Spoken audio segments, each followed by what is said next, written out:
The sound of plasma fire and the acrid smell of burned metal filled the air as Lieutenant Anna Wells dragged herself behind the wreckage of what had once been a transport shuttle. Blood seeped through the tear in her combat suit, where a draconian energy blade had sliced clean through the reinforced material. The wound wasn't fatal, not yet, but without medical attention, she wouldn't last the night. "Command, this is Lieutenant Wells," she rasped into her comms. "Position overrun, team down, requesting immediate extraction." Only static answered. The Draconians had set up jammers. Anna's gaze swept across the barren landscape of Proxima B, the contested planet that had become the latest battlefield in humanity's war against the Draconian Empire. This particular stretch had been dubbed No Man's Land, a rocky, crater-filled expanse between human and Draconian lines, where neither side could maintain a foothold. Her squad had been sent on a recon mission. Simple, they said. In and out. They promised. Then the ambush happened. Now her 5 teammates lay scattered across the plain, their bodies motionless. The planet's crimson sun was setting, casting long shadows across the alien terrain. Night meant freezing temperatures. Anna checked her suit's medical systems. 6 hours of battery power remained for the heating elements and automedic. 6 hours before hypothermia would join blood loss in the race to kill her. She closed her eyes, feeling the faint vibration of distant artillery through the ground. The front lines were 10 kilometers away. Too far to crawl in her condition.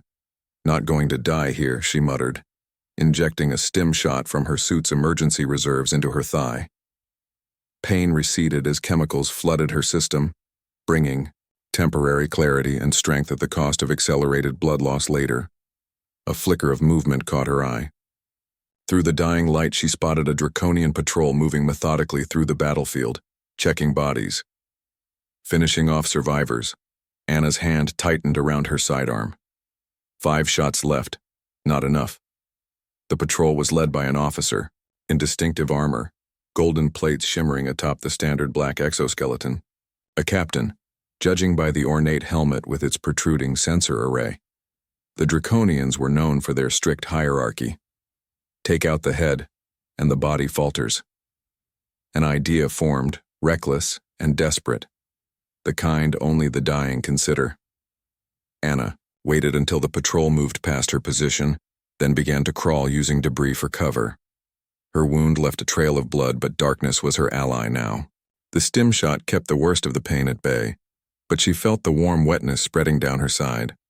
The Draconian communication relay stood 100 meters away, a slender spire erected hastily to coordinate their ambush. If she could reach it, disable the jammer, perhaps her distress call would reach command. The patrol had moved on to the next sector.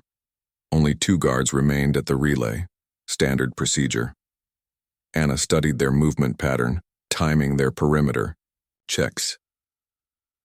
When the moment came, she moved with precision born from years of special operations training. The first guard fell silently as she severed the neural connector at the base of its helmet. The second turned, weapon rising, but too late. Anna's combat knife found the gap between armor plates, piercing the soft tissue beneath. At the relay, controls. Anna's fingers worked quickly, bypassing security measures with practiced ease. The jammers deactivated with a soft whine. "Command, Lieutenant Wells, need immediate extraction, sending coordinates." "Copy that, Lieutenant. Hold position. ETA 20 minutes. 20 minutes? Too long. The Draconian patrol would return before." Then Anna glanced at the fallen guards, then at the distant figures of the patrol. The captain's golden helmet gleamed in the last rays of sunlight. A new plan formed, one that went against every survival instinct. Instead of hiding and waiting for rescue, she would hunt. Using the relay's systems, Anna triggered an alarm in a distant sector. The patrol changed course, moving away from her position, all except the captain, who remained to investigate. The relay's sudden silence. Perfect. Anna positioned herself in the shadows, calculating angles, compensating for her weakened state. The captain approached cautiously, weapon drawn. The fight was brutal and swift. Despite her injuries, Anna moved with the desperate strength of someone with nothing to lose. The captain was stronger, its exoskeleton enhancing already formidable alien physiology. But Anna had surprise and human ingenuity. She waited for the perfect moment, when the captain adjusted its helmet sensors to the darkness, then struck from below, exploiting the known weakness in draconian armor where power conduits connected to the spinal supports.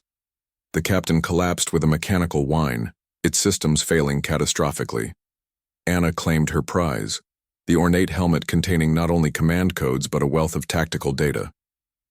Intelligence that could turn the tide of the entire Proxima campaign. With the helmet secured, she activated her emergency beacon and began the arduous journey back toward human lines. Each step sent waves of pain through her body as the stim shots' effects waned. The automedic in her suit injected clotting agents and painkillers, but they were merely delaying the inevitable. When she finally saw the lights of a human outpost on the horizon, Anna was crawling on hands and knees, leaving. A trail of blood behind her, sentries spotted her approaching form and rushed forward, disbelieving what they saw. A lone soldier returning from no man's land, clutching an enemy commander's helmet. "Get the commander," one shouted as they lifted her onto a stretcher. "She's got something he needs to see." Hours later, Anna awoke in the medical bay. The commander stood beside her bed, the draconian helmet on a table nearby. "The intel in that helmet revealed their entire battle plan," he said.